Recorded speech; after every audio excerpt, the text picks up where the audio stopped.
देख रहे हैं जस्टिस 24 न्यूज। कांदीवली में पूर्व सांसद गोपाल शेट्टी का बड़ा बयान। बोले, शहरी नक्सलवाद के खिलाफ सबको मिलकर लड़ना होगा। मुंबई कांदीवली पश्चिम के सप्ताह मैदान में रविवार की सुबह शहरी नक्सलवाद के खिलाफ एक बड़ी जनसभा का आयोजन हुआ।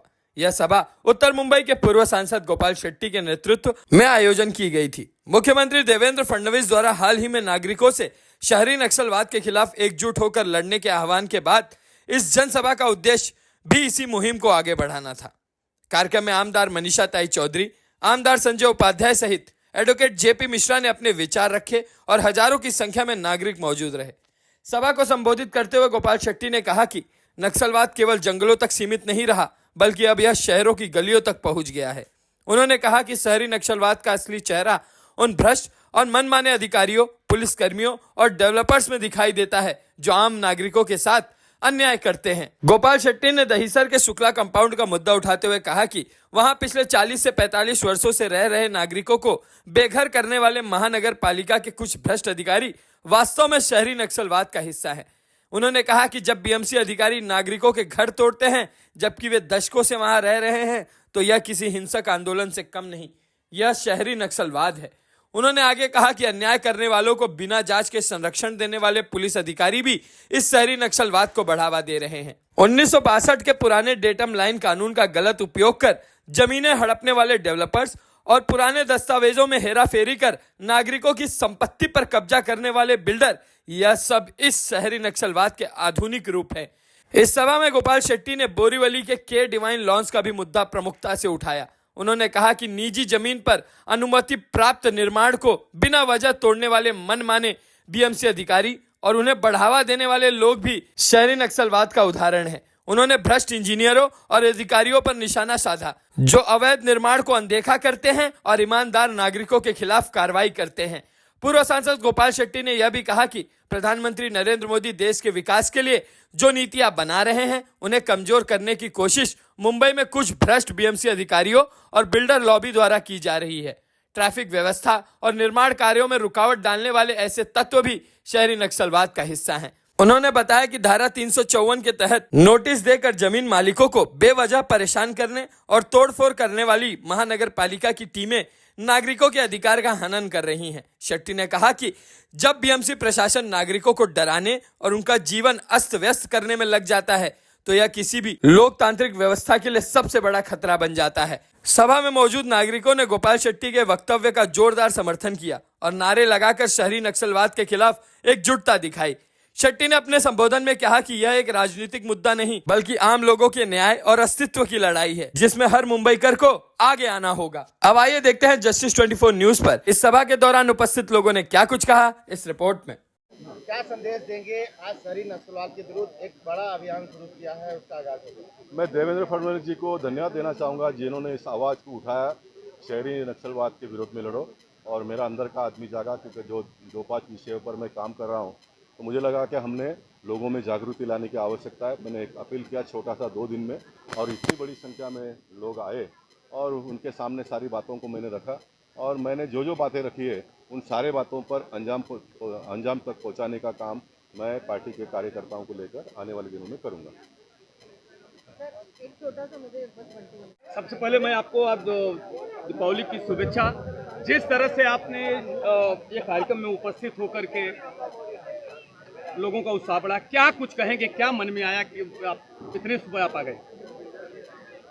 मैं आपके सभी दर्शकों को दीपावली की बहुत शुभकामनाएं देता हूं।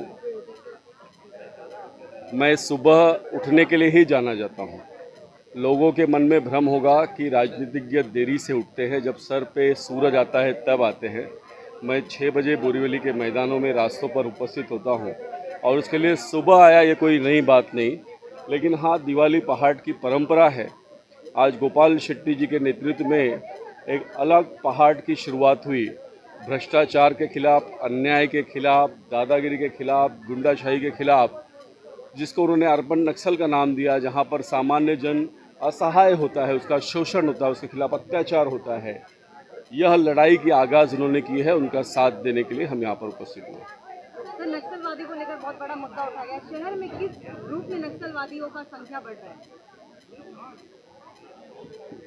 एक तो जो एक्चुअल नक्सल की बात हम करते हैं, जिसका लगभग महाराष्ट्र के जंगलों में, वन क्षेत्र में खात्मा हमारे मुख्यमंत्री देवेंद्र जी ने किया है, लेकिन उनको वैचारिक और आर्थिक बल शहरों से मिलता है। एक दूसरे प्रकार के नक्सल की बात उन्होंने की, जैसे भ्रष्टाचार में लिप्त अधिकारी, बिल्डर यहाँ के निवासियों का शोषण करके उनको बेघर करते हैं।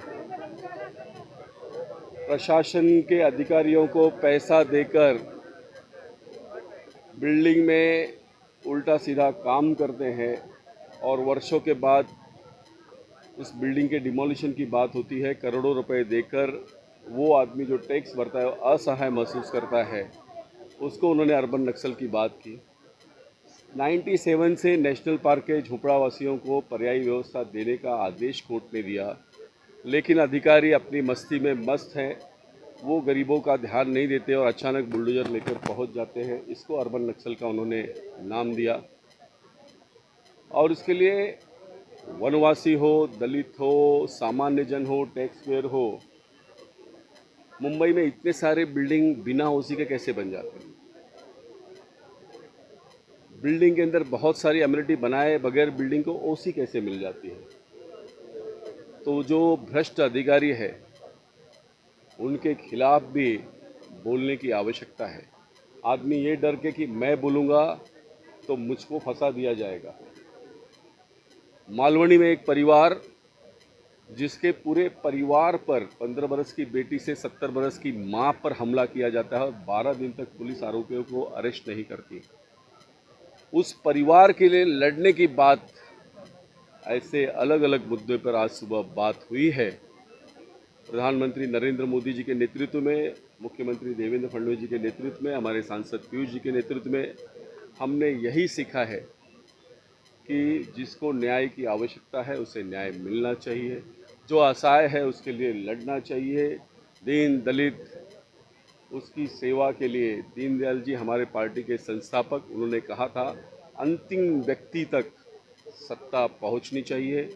इस बोरीवली के रास्तों पर, इस बोरीवली के फुटपाथ पर बोरीवलीकरों का हक है। अगर कोई बांग्लादेशी उस पर कब्जा करता है तो उसको कब्जा मुक्त करना, ये हर बोरीवलीकर के हक की बात है और ये मेरा कर्तव्य है। मैंने कहा है मैं बोरीवली का बांग्लादेश नहीं होने दूंगा। सरकारी कॉन्ट्रैक्ट से लेकर प्राइवेट कॉन्ट्रैक्ट में जिस प्रकार से बांग्लादेशियों का घुसपैठ बढ़ा है, ये मुंबई शहर के लिए चिंता की बात है। इस लड़ाई की आगाज़ हमने शुरू की है और इसके लिए सुबह सुबह हजारों की संख्या में लोग आए। ये देखने लायक है कि लोगों के मन की भावना का प्रकटीकरण आज इस सप्ताह मैदान से हुआ है। मगर सर, जैसा कि आप फेरी वाला मुद्दा आप उठाए हैं, सब लोग बहुत खुश हैं, मगर कहीं कहीं फेरी वाले ये कह रहे हैं कि हमको बांग्लादेशी और रोहनिया के नाम पर मुझे घर से बेघर कर दिया। जो है उनके ऊपर कार्रवाई करें, वो समर्थन कर रहे हैं, मगर जो नहीं है उनको रोटी रोटी क्यों छीनी जा रही है? जो इस देश के संविधान में विश्वास रखते हैं, इस देश की न्याय व्यवस्था में विश्वास रखते हैं, उन्होंने कोर्ट के आदेश को पढ़ लेना चाहिए। कोर्ट ने कहा है 150 मीटर के भीतर रेलवे स्टेशन के बाहर, उद्यान पर, उद्यान के बाहर, स्कूल के बाहर ये फेरी वाले नहीं होने चाहिए। तो क्या मैं देश के कानून का पालन नहीं करूं? मैं अपनी बात का पालन कर रहा हूं। अगर वो तलवार निकाल कर धमकाने की बात कर रहे हैं तो क्या मैं डरूं? क्या वो दुकानदार को मारने की बात कर रहे हैं तो क्या मैं डरूं? 100% हिंदू बहुल क्षेत्र में पता नहीं कहां से लोग बोरीवली के फुटपाथों पर कब्जा कर रहे हैं। क्या मैं मेरी बोरीवली के डेमोग्राफी को बदलने दूं? तो अगर किसी को गलत लगता हो तो लगे। जिनको प्यार हो, सुन लीजिए भैया, जिनको इतना ही प्यार है वो अपने घर के सामने उनको बिठाएं। धारावी से लेकर के प्रधानबाड़ी अन्य क्षेत्रों से लोग आकर के वहाँ धंधा कर रहे हैं और बाकायदे जो यहाँ स्थानीय है वो परेशान है, उनके बच्चों की शिक्षा की भव्य परेशानी हो रही है। सर, ये आपने ही कह दिया हाँ, कि क्यों मुंब्रा से यहाँ लोग आने चाहिए, क्यों पठानवाड़ी से यहाँ लोग आने चाहिए। आवश्यकता होगी, डिमांड होगी तो बोरीवली के लोग वो डिमांड पूरा करने के लिए सक्षम है और फिर यहाँ आकर दादागिरी करेंगे। मैं कई वीडियो दे सकता हूँ दुकानदारों को धमकाते हुए। और इतनी क्या हिम्मत है कि कोर्ट के आदेश के बावजूद एक बहुत बड़ा हफ्ता तंत्र चलता है। ये हफ्ता तंत्र बहुत बड़ा है। मैं एक एक पॉलिटिशियन इसमें जो लिप्त है, अगर मैं व्यतीत हुआ तो उनके नाम घोषित कर दूंगा। ठीक है? हफ्ता देने के लिए भैया पैसा है तो गरीब कैसा? यानी भाड़ा नहीं देना है, लेकिन शहर के फुटपाथ पर, शहर के रोड पर, फुटपाथ भी मैं मान्य करता हूँ, लेकिन रोड के बीचों बीच इसको मीडिया कैसे मान्य करता है, इसको लोग कैसे मान्य करते हैं? दोस्तों, पूरे बोरीवली की जनता ने, पूरे मुंबईकरों ने इस बात का समर्थन किया है। मैं जहाँ भी जाता हूँ लोग मेरा अभिनंदन करते हैं कि आपने साहस दिखाया है बोरीवली पैटर्न लोगों के सामने खड़ा रखने का। रेलवे स्टेशन के बाहर, सबसे व्यस्त बोरीवली स्टेशन के बाहर निकलने के बाद चलने का अधिकार सबका है। मैंने अपने लोगों को अधिकार दिलाया है। मैंने फुटपाथ पर शराब पीने पर रोक लगाई है ताकि मेरी बहन बेटी सुरक्षित रहे। मैंने अपना कर्तव्य किया है, मैंने कोर्ट के आदेश का पालन किया है। अधिकार सबका होता है, तो इसका मतलब क्या आप रोड के बीचों बीच धंधा करोगे? मेरा 40 वर्षों से जो मूल निवासी यहाँ पर व्यवसाय करते थे, आज वो इतने समृद्ध है, कई लोगों के अमेरिका में फ्लैट है, कई के बोरीवली में 4-4 दुकानें हैं। उसके बाद भी ये रोड का कब्जे का मोह जाता नहीं। वो दुकान अपनी भाड़े पर फुटपाथ दे रहे, रोड भाड़े पर दे रहे हैं, उनके रक्षण का काम मेरा है, बीएमसी का है, पुलिस का है। वो घर में बैठ के भाड़ा वसूले और यहाँ पर दाबेली बांग्लादेशी बनाता है। ऐसे दाबेली खाने की आवश्यकता क्या है? क्योंकि उसका मालिक घर में बैठ के हफ्ता वसूल रहा है। मैंने उस पर FIR कराई। उसके बोरीवली में 20-20 दुकान है। क्या जो 20-20 दुकान चलता है वो गरीब है? और उसके लिए गरीब कौन, इसका फैसला होना चाहिए। उसकी लड़ाई के लिए मैं तैयार हूँ। ऐसा कोई भी आया है, मैंने कहा है मैं डिपॉजिट देता हूँ, आप दुकान भाड़े पे लो, आपका स्वाद बोरीवली के लोगों को अच्छा लगता है, आप चलाओ, लेकिन फुटपाथ मेरे बाप का है। मैं यहाँ पे लाखों रुपए डिपॉजिट लूँगा, मैं हफ्ता दूंगा, लेकिन बोरीवली का रोड छोड़ूंगा नहीं।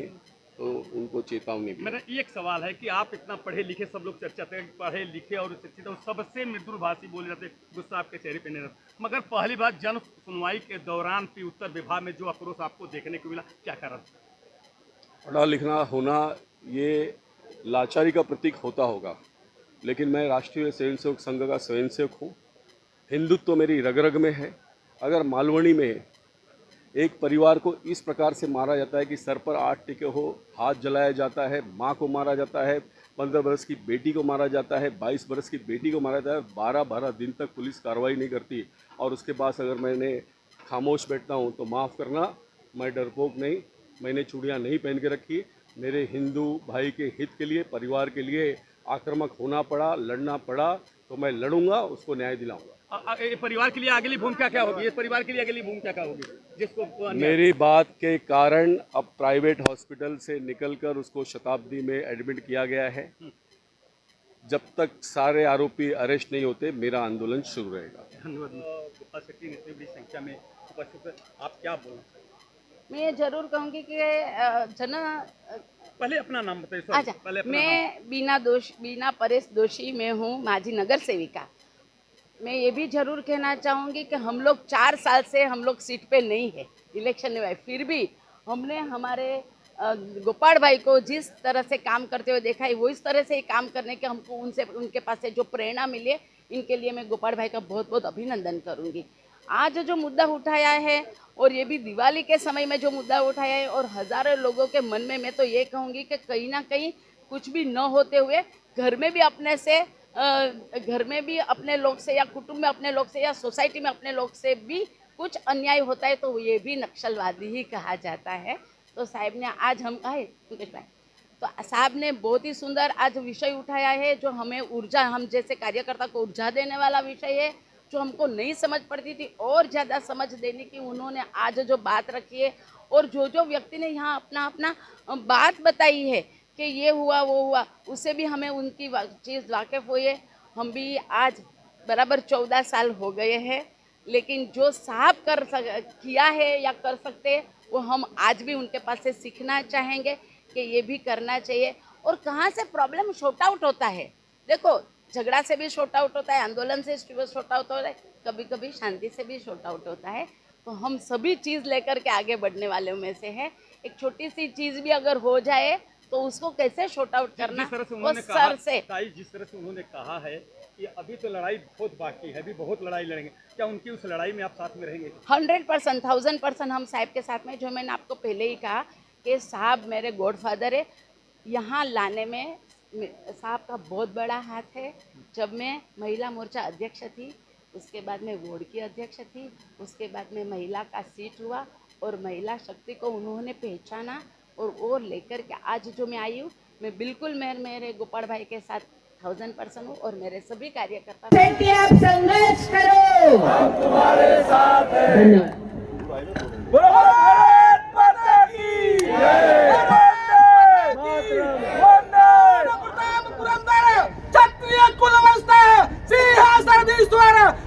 ब्राह्मण प्रतिपालक हिंदी स्वराज्य संस्थापक राजा महाराजा छत्रपति शिवाजी महाराज की जय भवानी, जय शिवाजी, भवानी, जय शिवाजी, हर अरे गोपाल सती साहब आगे बढ़ो। मंच पर उपस्थित बोरीवली के लोकप्रिय विधायक संजय उपाध्याय जी, दहीसर की विधायिका मनीषा ताई चौधरी जी, रमेश गायकवाड़, रमेश भाई ठक्कर, मोहन मिठावकर जी, दामू मात्रे, अजय मात्रे, भविष्य जिमखाना के अध्यक्ष मुकेश भंडारी जी, जयप्रकाश मिश्रा जी, श्रीकांत पांडे जी, रंजना बेन देसाई जी, गणेश खनकर जी, अन्य सभी मंच पर बैठे हुए प्रतिष्ठित मान्यवर, इतनी बड़ी संख्या में यहाँ पर आए हुए नगरजन भाई और बहनों, मैं आप सबसे दिल की गहराई से आपका अभिनंदन करता हूं, आपको धन्यवाद देता हूं। जो छोटी छोटी गलतियां हुई है, ये जो शुक्ला कंपाउंड की लड़ाई में पहले दिन से जो मेरे साथ में रहा है, वो गणेश खनकर का भाषण हुआ नहीं। शुक्ला कंपाउंड के लोगों को यहाँ तक पकड़कर लाने वाले शिवदयाल मिश्रा, जिन्होंने बहुत मेहनत किया, वैसे बहुत सारे लोगों ने किया, लेकिन कुछ नामों का ही मैं उल्लेख करता हूँ। उनको भी हम भाषण में नहीं करवा पाए और नीचे भी बैठना पड़ा, इसलिए मैं क्षमा चाहता हूँ। और इस प्रकार की गलतियाँ होते रहती है और मेरे कार्यक्रम में जिस दिन कोई भी गलती नहीं होगा, उस दिन मैं काम करना बंद कर दूंगा। इसलिए मानकर चलो कि कुछ ना कुछ गलती होने वाला है, कुछ गलतियाँ अच्छे काम के लिए होती है। देखिए, मुझे भी इस बात का दुख होता है कि आज एक अच्छा दिन है और लकीली धनतेरस है। हिंदू संस्कृति में धनतेरस का मनाना इसलिए भी प्रारंभ किया होगा कि जिनके पास ज्यादा धन है, वो धन अपने अपने नजदीकों में वितरित करो, क्योंकि मेरे पास जो है वो अधिक है, जिसके पास कुछ भी नहीं है उसको कुछ ना कुछ काम आए, इसलिए परंपरा शुरू हुई होगी। लेकिन लोकशाही में चुने हुए जनप्रतिनिधि वो पॉलिटिकल पार्टी के कार्यकर्ता, नेता, जनता इतने निष्क्रिय हो गए, ये सारा धन है धनतेरस वाला, वो वन वे ट्रैफिक होकर चला गया। वो धन वापस आने के लिए उसके लिए पहिया लगाई नहीं गई और सारा धन एक जगह पे डंप हो गया है। और ये सबसे बड़ी परेशानी है। और फिर एक ऑफिसर देखता है कि इसके बाद इतना माया हो गया, तो दूसरा ऑफिसर भी वो बनाने के पीछे पड़ता है, तीसरा पड़ता है, चौथा पड़ता है, और ये पढ़ने के चक्कर में जो आम नागरिक है वो पीसा गया है और वो पीसा जा रहा है। और इसलिए ये लड़ाई प्रारंभ करनी पड़ी। आज मंच पर बैठे हुए लोगों को जानकारी के लिए बताता हूं, जब 2019 का चुनाव का टिकट देने का तय हुआ, उसमें गोपाल शेट्टी ने चुनाव नहीं लड़ना ये तय हुआ, तो बहुत लोग दुखी हो गए। ये बड़ा गलत हो गया, बड़ा अन्याय हो गया। मैं तो सुखी था, क्योंकि मैं अपने घर परिवार के लोगों से बात किया था पहले ही, और जिन लोगों से भी बात करने का किया था। लेकिन आज 15 महीने के बाद में कुछ लोग अभी ये बोलना प्रारंभ कर रहे हैं कि गोपाल भाई चुनाव नहीं लड़े वो अच्छा हो गया, क्योंकि इतना बड़ा मुद्दा हो आप जनता का ले रहे हो और लोगों को लाभ मिल रहा है, इसलिए अच्छा हो गया। ये कहने वाले लोगों की भी संख्या दिन बर दिन बढ़ते जा रही है। और यही लोकशाही है, यही लोकशाही है।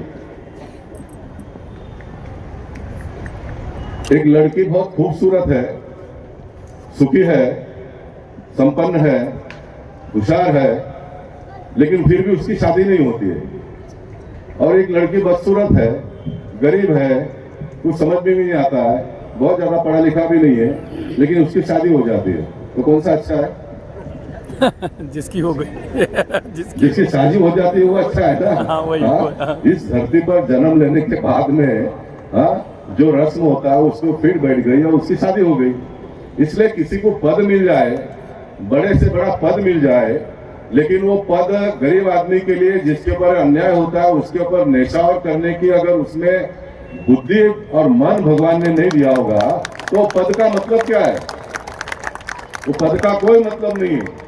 हमारे देश के प्रधानमंत्री को पद मिला, पहले के जैसे प्रधानमंत्री के जैसे वो एयर कंडीशन ऑफिस में बैठ के रहते नहीं, महीने के 25 दिन पब्लिक में घूमते हैं, लोगों की बात करते हैं, जगह जगह पे जाते हैं, पसीना निकालते हैं। तो ये इस प्रकार का पद मिलना ये वाजिब है, ये जरूरी, ऐसा मैं मानता हूँ। महाराष्ट्र के मुख्यमंत्री को पद मिला, घूमते रहते हैं, फिरते रहते हैं। वेलिंगटन सोसाइटी का मुद्दा जब उठा तो न्यायालय ने आदेश दे दिया 3 हफ्ते में घर खाली करो। मैं एकदम बेचैन हो गया, मैंने उनको फोन किया। मैं वैसे बहुत फोन नहीं करता हूँ। मनीष सताई बोली के वो लेके जाएगी मुझे देवेंद्र जी के पास।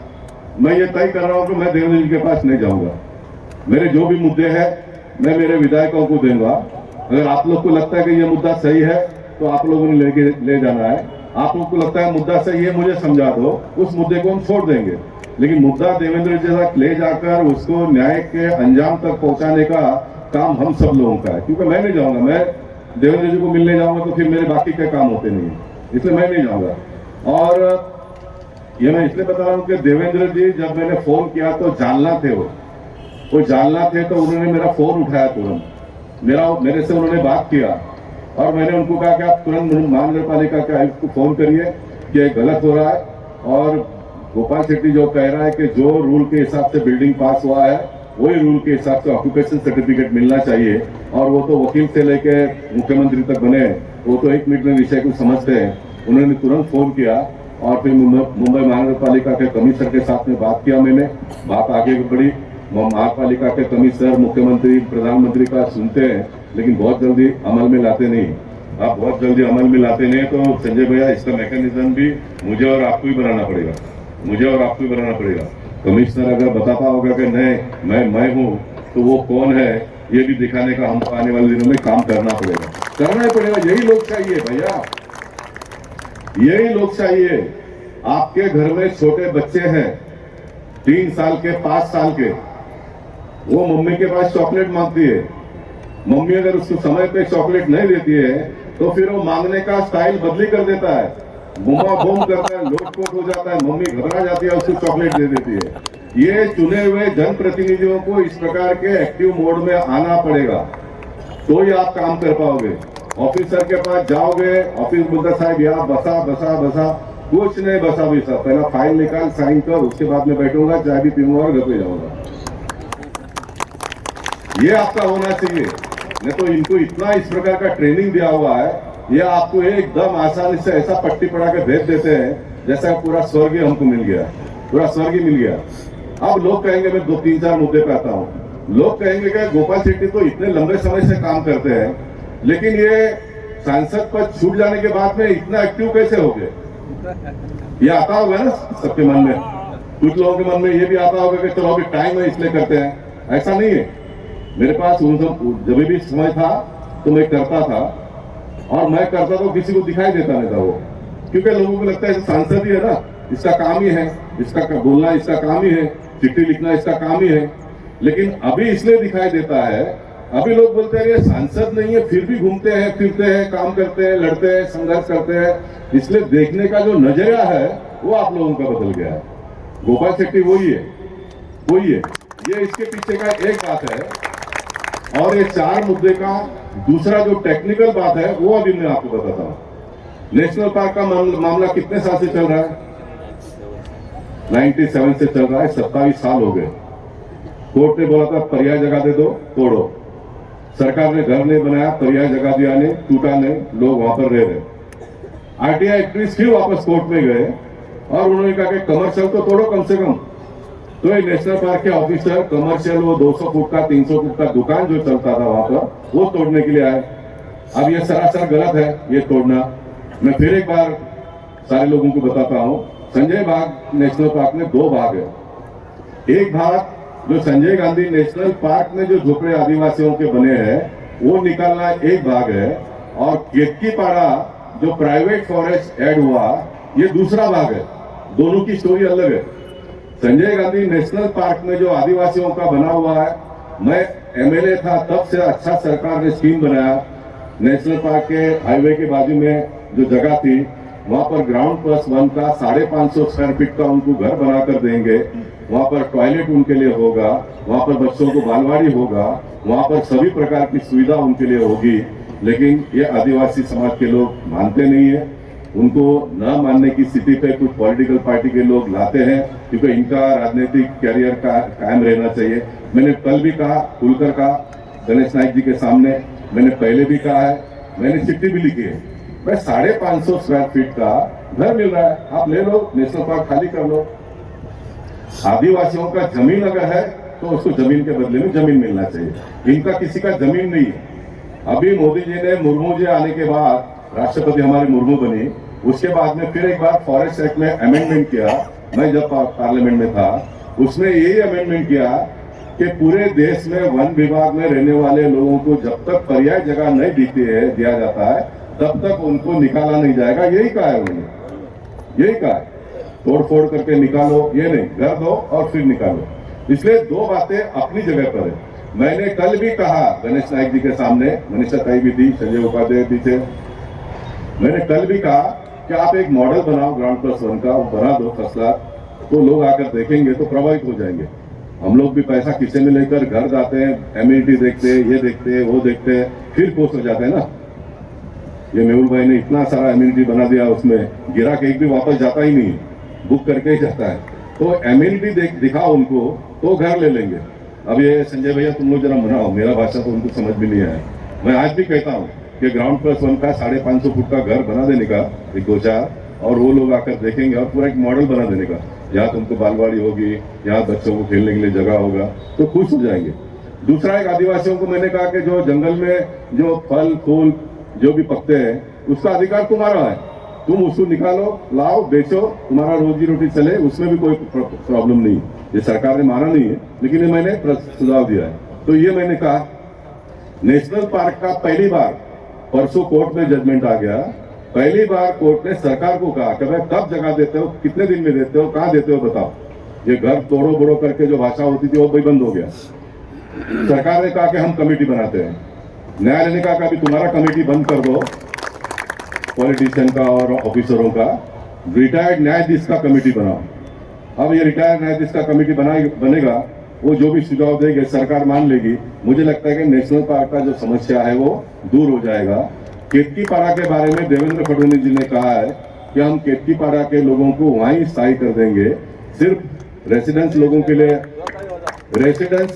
लिए हम घर बनाएंगे, सेल बिल्डिंग वहां पर नहीं बनाएंगे, जो बचा हुआ जगह है उसको फॉरेस्ट में ऐड करेंगे। देवेंद्र जी अगर ये करते हैं तो भी ठीक है। देवेंद्र जी अगर कोई कारण से ये नहीं भी होता है तो लोगों को जगह आजू बाजू में देकर शिफ्ट कर देना, ये उसका पर्याय। हमारा कोई ये आंदोलन भी नहीं कि नहीं उनको वहीं दे दो करके, उनको वहां देने के लिए भी वहां से शिफ्ट करके भाड़े से जाना पड़ेगा, फिर उनको घर पे वापस आना पड़ेगा।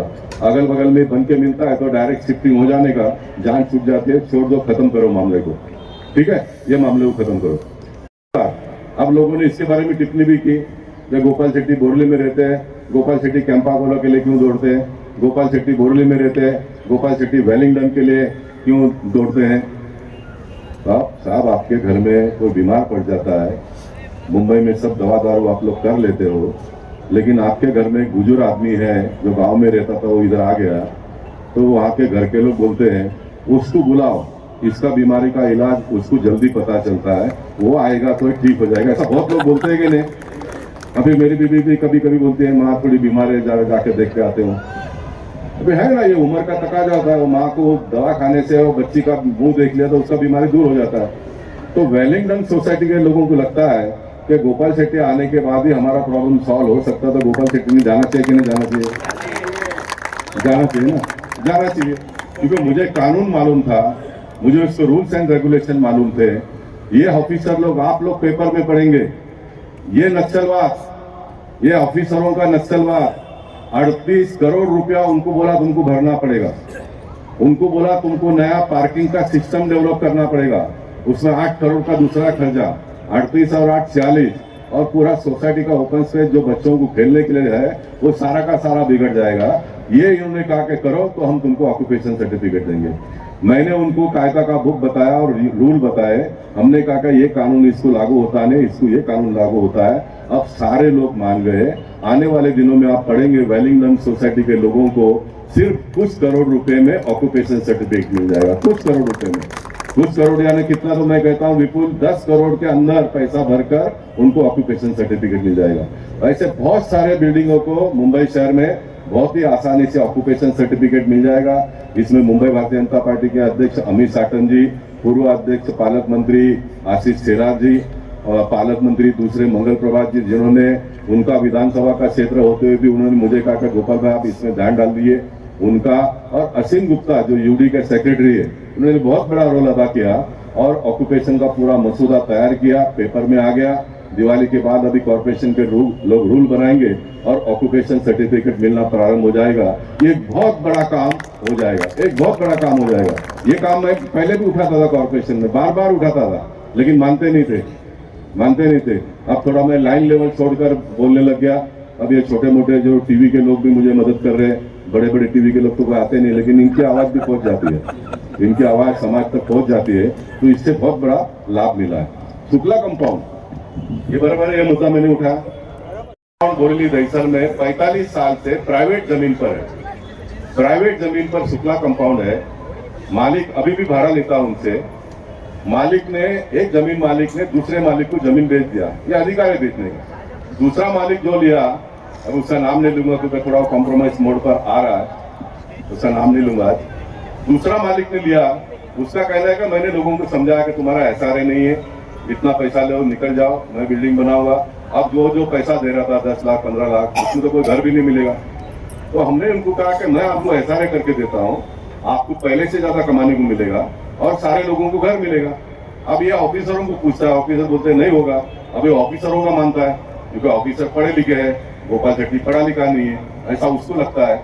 मैंने कहा कि भाई मैं तुमको करके दूंगा, वो मानता नहीं है। फिर मैंने आंदोलन छेड़ा, न्यायालय का ऑर्डर आने के बाद में भी मैं लड़ाई लड़ी। अब आप लोग कहेंगे कि न्यायालय का ऑर्डर आने के बाद में गोपाल शेट्टी क्यों आंदोलन करते हैं, लड़ाई लड़ते हैं, कभी पकड़ के जंग बंद कर देंगे। आप लोग बोलेंगे न्यायालय के आगे कौन जा सकता है भाई? बराबर, न्यायालय के आगे तो सरकार भी नहीं जाती है। तो मैं न्यायालय के आगे क्यों जाता हूँ? मैं न्यायालय के आगे इसलिए जाता हूँ, मैं डॉक्टर बाबा साहब अम्बेडकर जी के संविधान को मानता हूँ, मैं भारत देश की घटना को मानता हूँ। मैं पार्लियामेंट में जाने के बाद 2 बार मैंने घटना का शपथ लिया है, कसम खाया है कि इसमें लिखी हुई बातों का मैं रक्षण करूंगा। उसमें क्या बात लिखी है बाद में जीतू पटेल मेरे से पूछना नहीं, उसमें ये लिखा है कि गरीबों का रक्षण करने का, यही लिखा है उसमें। जो न्यायिक आदमी है उसका रक्षण करने का, जिनके ऊपर अन्याय होता है उसके ऊपर उनका रक्षण करने का। उनको कभी कभी कार्यक्रम पूछते, धर्म होने के बाद में आके पूछते हैं शू लगी हो એમાં એ જ લખ્યું છે કે લોકોને ન્યાય આપવાનો। तो डॉक्टर बाबा साहब का अम्बेडकर जी का संविधान ये कहता है, और ये हम सब लोगों के लिए शर्म की बात है, नगर सेवक, विधायक, सांसद, सरकार में बैठे हुए लोगों के लिए शर्म की बात है। सुप्रीम कोर्ट के न्यायाधीश को ये पता चला कि म्युनिसिपैलिटी के लोग इतनी बेदर्मी से लोगों का घर तोड़ रहे हैं, तो सुप्रीम कोर्ट के न्यायाधीश भूषण गवाई जी 2024 में एक सर्कुलर उन्होंने निकाला। उन्होंने ये सर्कुलर निकालकर ये कहा कि सर्कुलर का फॉलो अप करो। उन्होंने ये कहा कॉर्पोरेशन ने नोटिस देने का, सारा प्रोसेस पूरा करने का, वो प्रोसेस पूरा होने के बाद में उसको कोर्ट में जाने का अधिकार देने का, उसको अपील करने का अधिकार देने का। अब इसमें ये लिखा नहीं कि सुप्रीम कोर्ट तक जाने का, लेकिन अपील करने का। अपील करने का मतलब ये होता है कि आप एक कोर्ट में जाते हो, हार जाते हो तो ऊपर के कोर्ट में, उधर हारते हो तो ऊपर के कोर्ट तक जाने का आपको पूरा अधिकार है। ये अपील हारने के बाद में उन्होंने कहा कि एक लेटर आपने भेजने का 15 दिन का रजिस्टर ईडी से, ऐसा नहीं कि कोई भी ऑफिसर लोग लेके गया और किसी का भी साइन लेके आया, ये नहीं, रजिस्टर ईडी से 15 दिन के पहले लेटर भेजने का, एक कॉपी उसके दरवाजे पे जाकर चिपकाने का और उसको कहने का 15 दिन में तुम तोड़ दो, नहीं तो फिर म्युनिसिपालिटी के लोग आकर तोड़ेंगे। ये गाइडलाइन में बहुत कुछ लिखा है, लेकिन एक बात उन्होंने और भी लिखी कि ये गाइडलाइन का अगर कोई फॉलो नहीं करता है तो ये कंटेम्प्ट ऑफ कोर्ट हो जाएगा। इसमें पुलिस वाले भी तकलीफ में आएंगे, इसमें म्युनिसिपालिटी के लोग भी आएंगे तकलीफ में, इसमें बहुत सारे लोग आएंगे। और आज मैं यहाँ से कहता हूँ, जयप्रकाश मिश्रा जी, श्रीकांत पांडे जी, संजय यादव जी, मनीषा ताई जी, आप सबके निगरानी में वो सरकारी अधिकारी तो आएंगे कंटेम्प्ट ऑफ कोर्ट में। भारतीय जनता पार्टी का जो पदाधिकारी है वो अगर ये गाइडलाइन को फॉलो नहीं करता है तो गोपाल शेट्टी उसके ऊपर भी कंटेम्प्ट ऑफ कोर्ट लाएगा, लाना पड़ेगा। नहीं तो आप पद छोड़ दो भैया, आप पद छोड़ दो, मेरे साथ में आ जाओ, घूमो फिरो, जो मैं खाता हूँ तुमको खिलाऊंगा, जहां पर मैं घूमता हूँ तुम लेके जाऊंगा। तुम अगर एक पॉलिटिकल पार्टी का कार्यकर्ता है तो तुमको तुम्हारी जवाबदारी निभानी पड़ेगी। हम जैसे लोगों के लिए शर्म की बात है, जिस कसाब ने इस मुंबई शहर को तहस नहस कर दिया, जिस कसाब को सुप्रीम कोर्ट ने कहा फांसी चढ़ा दो, वो कसाब राष्ट्रपति तक चला गया। जगदीश, वो कसाब राष्ट्रपति तक चला गया। और इस मुंबई शहर के लोग अगर गोपाल शेट्टी के पास आते हैं तो ये चर्चा होती है, गोपाल भाई के पास क्यों जाते हैं? अरे ऐसा जिसको लगता है गोपाल भाई के पास क्यों जाते हैं, मुझे आप नाम लिखवा दो, मेरे पास जो भी आएंगे मैं आपके पास भेज दूंगा, आप न्याय दे दो, मैं बड़ा फोटो लगा दूंगा मेरे ऑफिस में आप लोगों का, मेरा माँ बाप ये, मेरा न्याय देता ये, जो भी फोटो उनको बोलूंगा इसका दर्शन ले लो और फिर जाओ उसके बाद। हाँ, ये भी बोल दूंगा। अरे भैया, आप करते नहीं हो, जो करता है उसके पीछे आप डट कर खड़े रहते नहीं हो, और लोग पीछे जा रहे, मरे जा रहे। हाँ, बच्चों का स्कूल है, अब आधा घंटा लेट हुआ तो कितना हम परेशान हो जाएंगे। आधा लोगों ने तो मुनमुन करना शुरू कर दिया होगा, कभी पूरा होगा, कभी पूरा होगा, कभी पूरा होगा।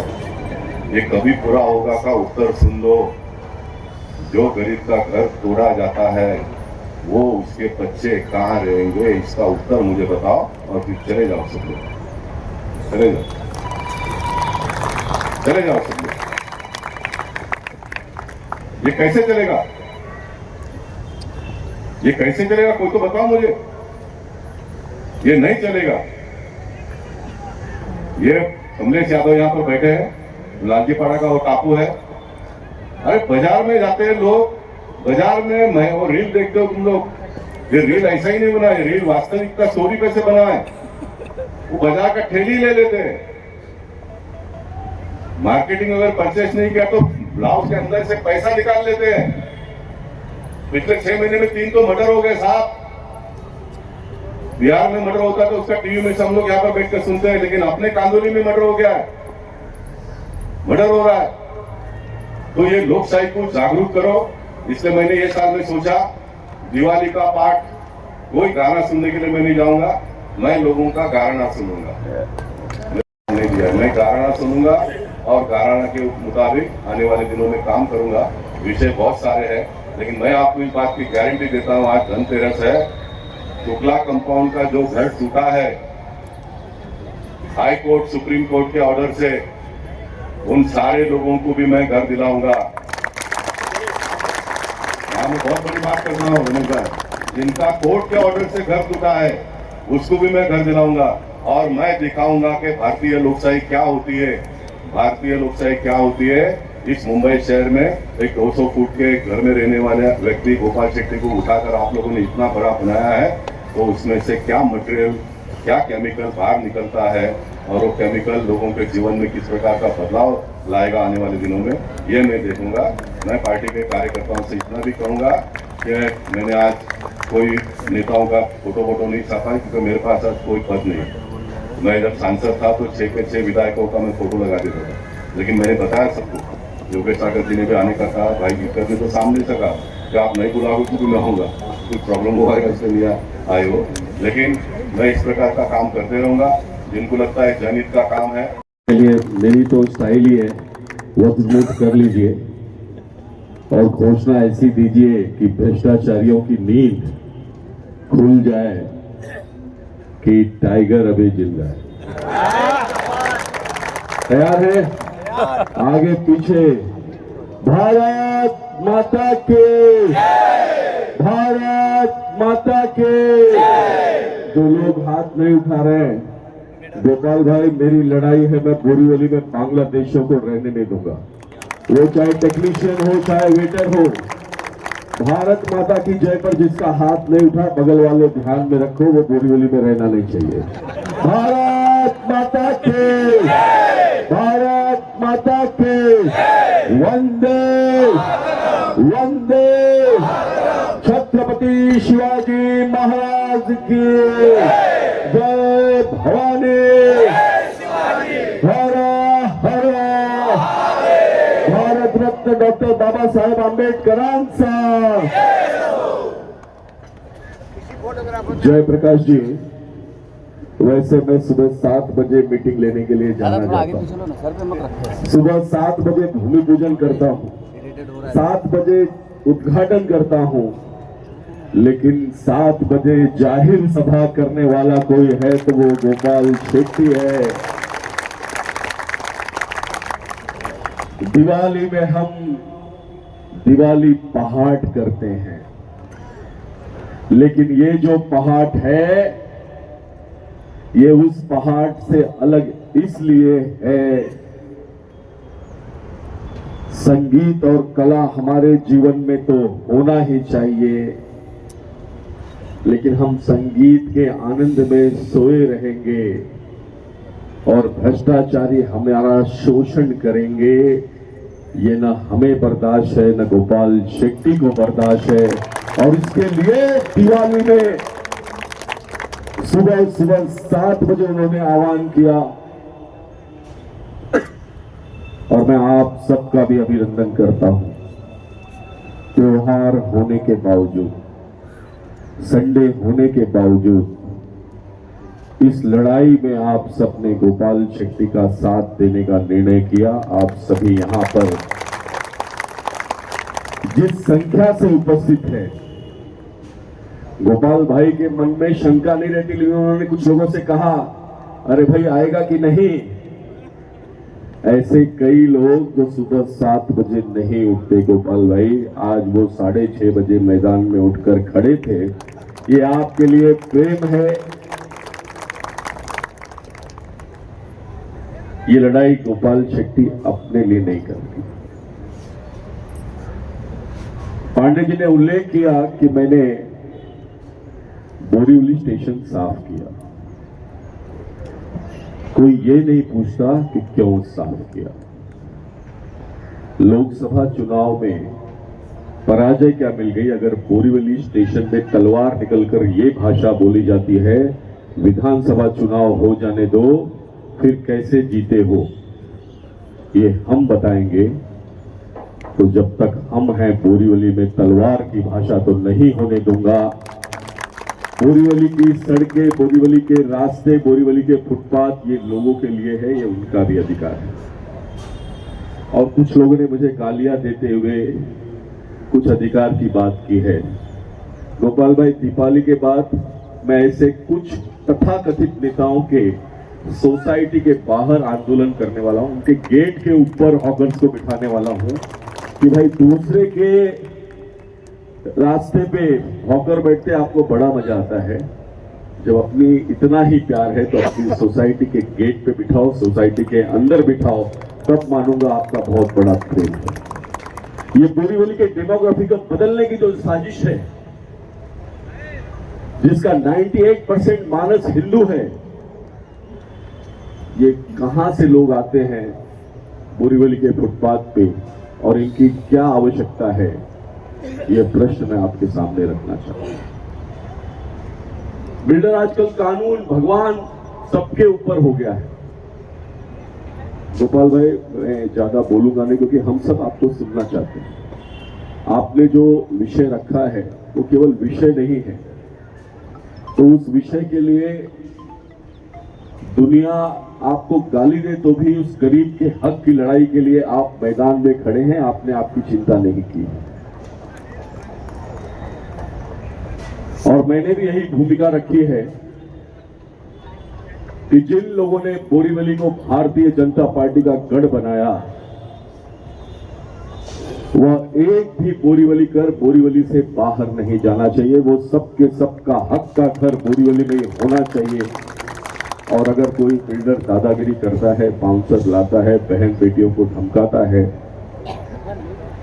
तो उस अत्याचार के खिलाफ गोपाल भाई भी खड़े हैं, पूरी पार्टी खड़ी है और मैं तो खड़ा ही खड़ा।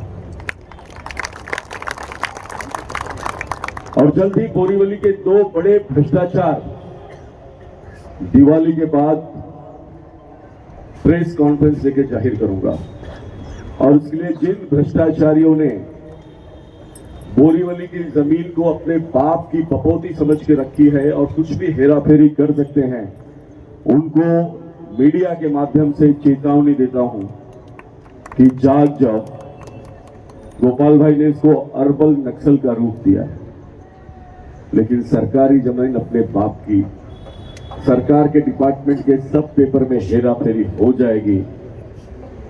ये आजकल सोने की ईंट का सिस्टम चला है। सरकारी सिस्टम में बिल्डिंग प्रपोजल में पैसा नहीं, आजकल ईंटा लिया जाता है और गरीबों के घर के ऊपर जो चाहे वो कर लिया जाता है। हिम्मत कैसे होती है ओसी नहीं देने की और इलीगल बांधकाम करने की। मुंबई जहां पर कानून व्यवस्था इतनी अच्छी है, जहां पर प्रशासन की जानकारी हर व्यक्ति को है, वहां पर कोई आता है, अनाप शनाप बांधकाम करता है, करोड़ों रुपए की जमीन लोगों को बेचकर चले जाता है, बीएमसी के अधिकारी आंख बंद कर लेते हैं और बाद में वहां के लोग, वेलिंगटन बिल्डिंग जैसी हालत होती है, उनकी बिल्डिंग तोड़ने की बात होती है और तब गोपाल शेट्टी खड़े होते हैं। नेशनल पार्क के झोपड़पट्टी की बात हो, हाईकोर्ट ने कहा है इनका पुनर्वसन करना चाहिए। वर्षों से अधिकारी निरुत्साही है, तो अगर उसी कानून की बात अगर गोपाल शेट्टी करते हैं तो वो सही करते हैं कि गलत करते हैं? उनका साथ देना चाहिए कि नहीं देना चाहिए? तो जब गोपाल शेट्टी लड़ते हैं तो आप लोग क्यों नहीं आते?